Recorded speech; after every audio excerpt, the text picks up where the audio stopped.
For 3 years, the Bears were synonymous with cap space, flexibility, freedom, possibility. Now, reality has changed.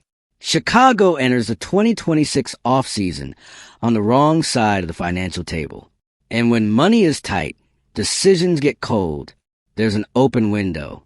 There's a quarterback on a rookie contract. There's pressure to accelerate.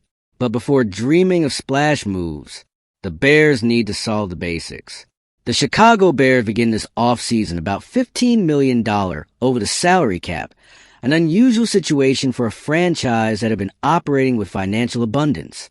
This means that strategic cuts will be inevitable even before thinking about major reinforcements. The era of simply spending to correct mistakes is over. Now it's necessary to recalibrate. And the first step is to accept that not everyone will remain on the roster. One of the most obvious names in this conversation is Tremaine Edmunds. Releasing him would generate approximately $15 million in immediate savings.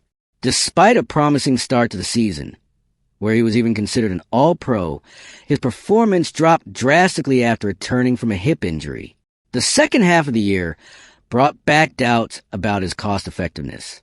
And considering he's entering the final year of his contract, the decision seems increasingly pragmatic. Furthermore, Chicago discovered can survive without him. DeMarco Jackson and Amen Ogbongbemiga delivered solid production when called upon.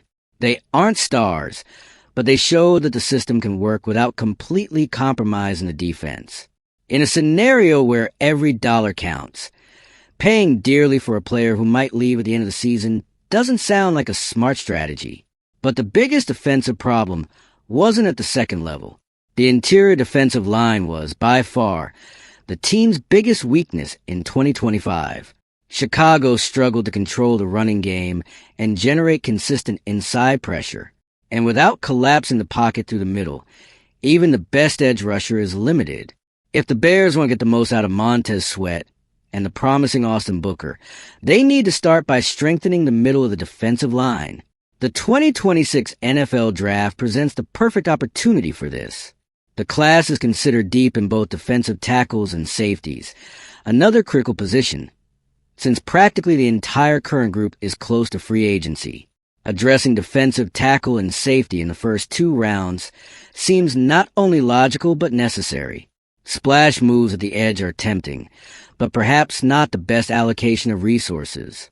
If Chicago wants to maximize this window with Caleb Williams on a rookie contract, the build-up needs to be strategic, not impulsive.